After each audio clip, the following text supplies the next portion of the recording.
Thank you, Chairman.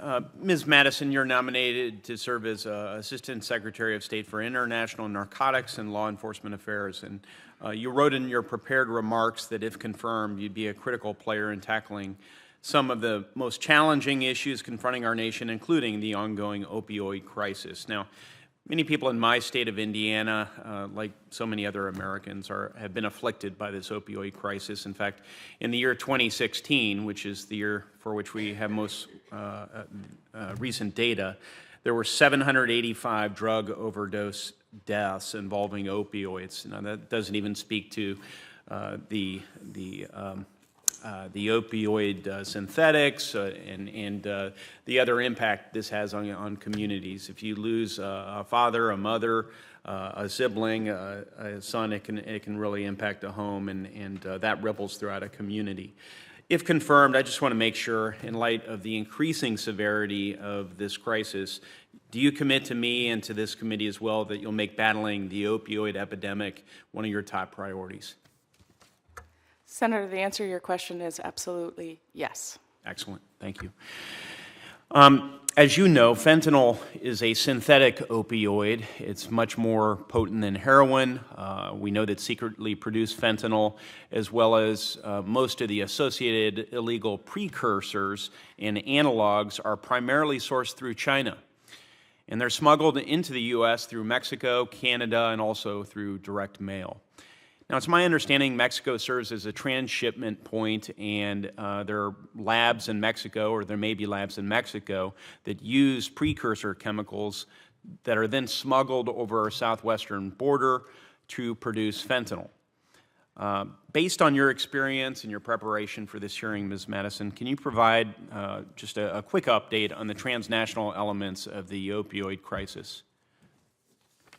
Senator, thank you for your question. This is really at the heart of INL's piece of this. Of course, there's a domestic piece in prevention and law enforcement and other elements of this, but INL's piece is this transnational effort to secure cooperation and work across borders.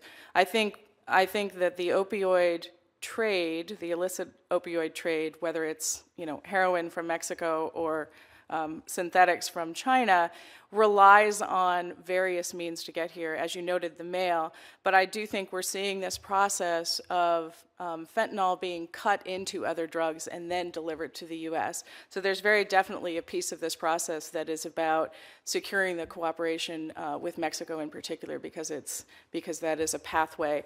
And I do think there's a pretty good basis, there's an actually incredible basis of cooperation with Mexico on these issues. But yes, you have, the problem is that even if you tackle the mail piece of it, what will happen is the traffickers will shift over and use whatever means that they can. And so that avenue through Mexico or any other country that they can get their product through will remain an important thing for us to work on. And if I'm confirmed, of course, that would be a priority.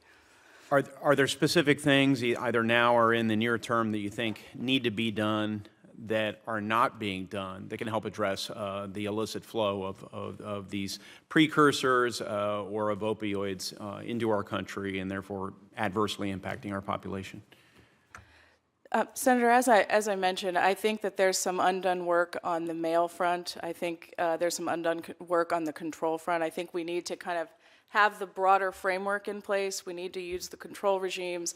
And then I think the ongoing effort of working with Mexico to improve their capabilities to control what moves in and out of their country, the intelligence sharing and finding ways to expand that will continue to be important. It's just, it's a question of constant vigilance and those relationships and those working partnerships.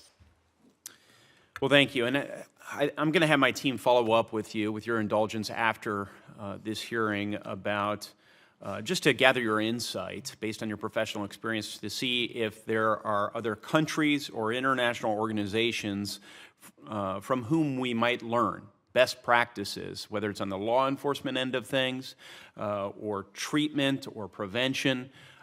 Because we tend to think of the opioid crisis as a national crisis, and indeed it is that, but in preparation for this hearing, it was quite clear to me that this is also an international crisis, and there may be countries doing things more effectively than we are. So do you commit to working with my team on that?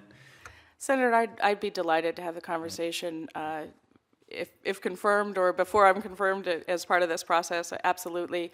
And it is in fact a global crisis. I think you can read in a newspaper in the UK or many other places in the world about the impact of illicit opioids on families and cities.